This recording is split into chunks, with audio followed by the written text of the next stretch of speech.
Welcome to Strip Cover Lit, where we squeeze the bigger picture out of literature. I'm Adrian Fort, and we are here for another poetry discussion, which will appear, of course, in the poetry discussion playlist here on the channel. The poem in question today comes to us from Walt Whitman, known as Year That Trembled and Reeled Beneath Me.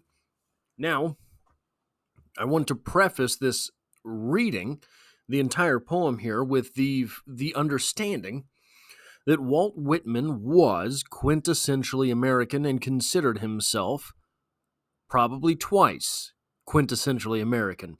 Walt Whitman was a bit of a strange individual, but he really loved the land in which he roamed. Take that for all you will, but that will be necessary when we get to the discussion portion of this. Now, once again, as always with Walt Whitman, in order to have the text readable, I have to blow it up to the point where the line breaks are not true to the poem. It's almost as if Walt Whitman was not at all concerned with how Microsoft Word would treat his writing. I mean, how short-sighted could he have been? The poem reads as such. Year that trembled and reeled beneath me, your summer wind was warm enough, yet the air I breathed froze me. A thick gloom fell through the sunshine and darkened me. Must I change my triumphant songs? Said I to myself. Must I indeed learn to chant the cold dirges of the baffled and sullen hymns of defeat? Now, it is readily assumed, sort of, that this poem was written either about the onset of the Civil War or the year of 1863, when things were not looking particularly promising for the North in the Civil War. Obviously, Walt Whitman having sympathies for the North as opposed to the South in the Civil War. Now, assuming that this is true, that this was written about the Civil War, the onset of the Civil War, those seemingly massive seismic shifts occurring in what life would be basically from then forward in the American experiment, or the year of 1863, where things were not looking particularly promising again for the North. And it appeared that, so the last couple lines here, must I change my triumphant song, said I to myself, must I indeed learn to chant the cold dirges of the baffled and sullen hymns of defeat? It is assumed that this is about the unpromising year because of those lines, but I don't think that it has to be. I think that the American experiment as it was set up was basically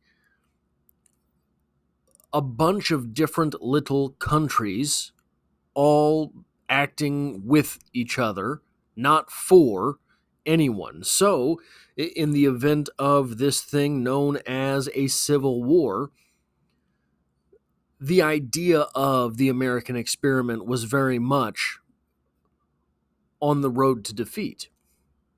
So it could be that these lines were composed not when the North was looking as if it were to be defeated, but when the American idea looked as if it were to be defeated. Either way, whether it is about the onset of the Civil War or the 1863 year, this poem is a very good example of telling the big through the small. It's not the best example because it's so sort of on the nose, but what do I mean by that? A lot of times what literature does best is it either tells the big through the small or the small through the big. The big through the small being the Civil War is a very big thing. We are telling it through the summer sufferings of a single soul. We are telling it through Walt Whitman's experience, our speakers, I should say our speaker. We are telling the Civil War through the experiences of our speaker. Our speaker being small, but it gets even more layered than that. We have the Civil War, which is, I mean, we're in the midst of it, right? With this poem. We don't know how this is going to come out.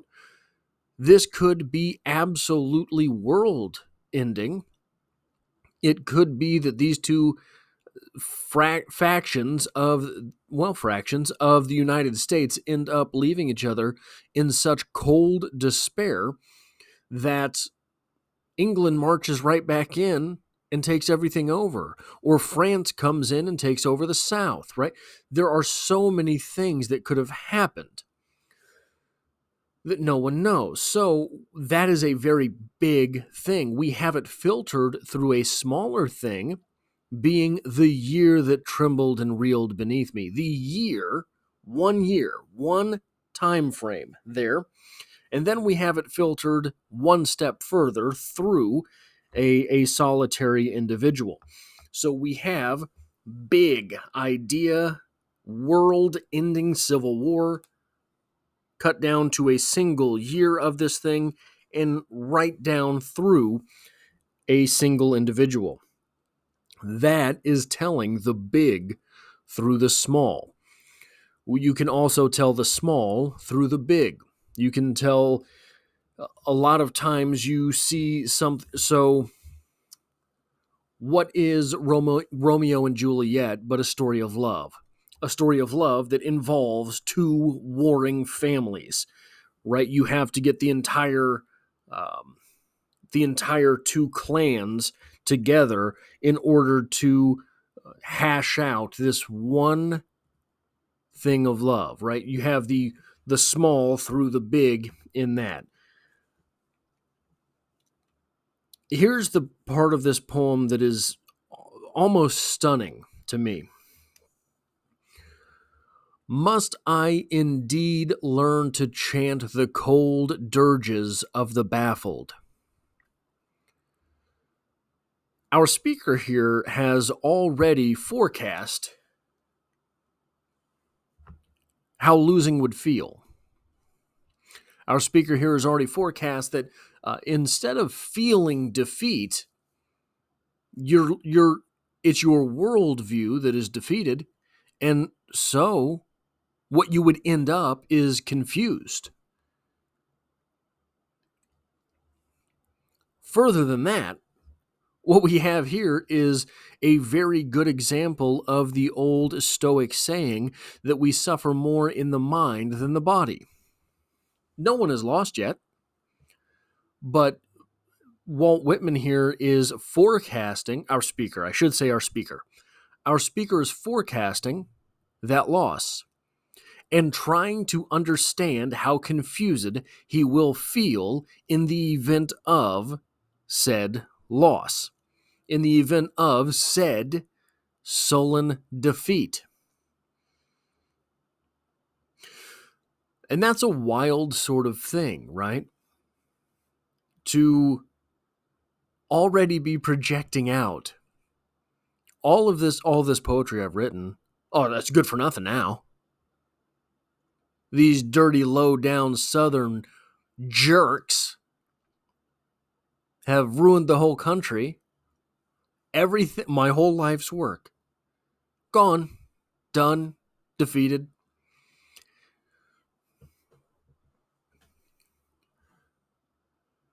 You hear oftentimes that in moments of loss, we gain clarity.